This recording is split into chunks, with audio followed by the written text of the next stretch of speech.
Alam niyo ba mga mi na hindi niyo kinakailangang gumastos ng malaki para mapaganda ang bahay niyo? Hindi mo akalain na sa sobrang murang halaga, magiging maganda na yung kalalabasan. Eto nga pala yung ginamit namin from Gucci. Alam niyo bang odorless to? As in, wala talaga kayong maaamoy, tapos madali pang matuyo.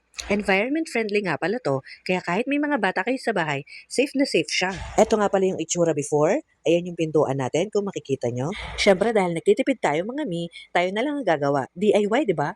Pwede niyo siyang gamitin sa kahoy, semento o metal. Kahit sa hindi kayo magpintura ng loob ng bahay nyo o ng kwarto, pwede niyo na agad ibalik yung mga gamit kasi mabilis kang matuyo. Ito na yung after, napakagandang tignan, di ba? Parang bagong-bago, sobrang pulido, sobrang ganda ng kinalabasan from Gucci Multi-Surface Paint. Grabe! Tapos sa mga kakuku, long-lasting na siya at mold-proof pa.